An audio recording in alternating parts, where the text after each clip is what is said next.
Welcome to Pennsylvania in Focus. I'm Anthony Hennon. Joining me today is the Center Square's Pennsylvania editor, Kristen Smith.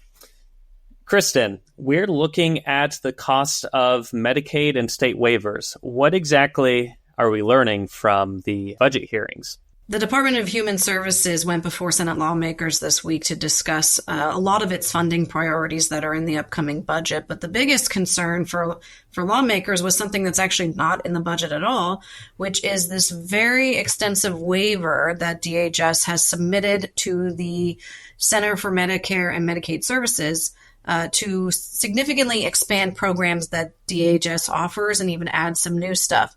And it's a big expansion, one that is going to probably cost in the billions of dollars. The Senate estimates about $3 billion.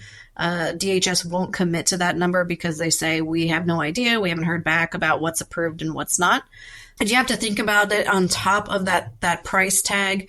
DHS usually their expenses grow by about $900 million each year. So, you're talking potentially $3 billion over the next 5 years, and the state's going to have to cover about a third of that. So Senate lawmakers were really concerned about this because they just don't see where that money is coming from, especially given the other spending priorities that are in the governor's budget proposal, big spending priorities that are going to be competing with DHS for these programs. So some of the things that are in the waiver that would cost us more money include things like rent subsidies for pregnant women or residents with chronic physical and mental health conditions, and more controversial, for inmates that are transitioning out of incarceration. There's also diet-specific meal planning, grocery delivery, with the idea being that doing these sorts of things will help people with dietary restrictions avoid unnecessary hospitalizations or emergency room visits. This keeps costs down overall. So a lot of this waiver is looking at preventative measures, so to speak, to keep people from needing more and more services down the line. So this seems like, again, another one of those parts where Pennsylvania is an aging population and we're also losing or stagnating population in most parts of the state. And the more that happens, the bigger of a financial burden this is putting on the state government to actually provide these services. Right. It all comes back to Pennsylvania's very tenuous economic situation that we're in. We're constantly losing younger residents, and we're constantly growing our senior population. A lot of that's just due to generational dynamics, but it's a huge problem that Pennsylvania is trying to fix, and not just through DHS or through education or through economic development. They really believe it all ties together.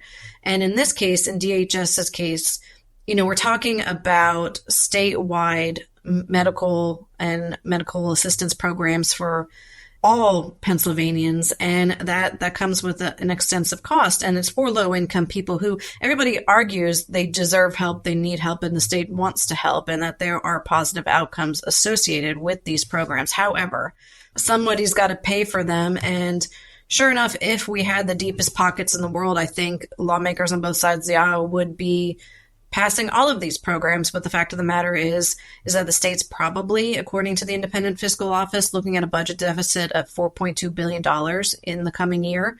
And they think that could rise to $6.7 billion in the next 4 years.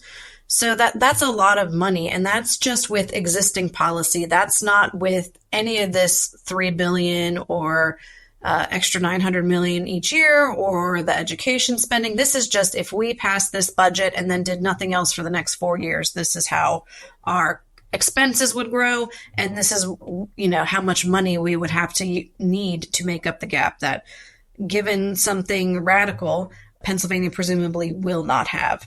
So again, it comes back to the central thesis of Governor Josh Shapiro's last budget proposal this year and last year. It's that we have to spend money to make money.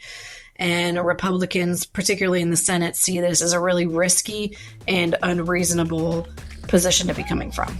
Well, listeners can keep up with this story and more at thecentersquare.com. Learn from creative experts. At Skillshare, classes are taught by industry leaders excited to share their tools, techniques, and professional journeys with you. Follow the link in our show description to join Skillshare today and get 1 month free.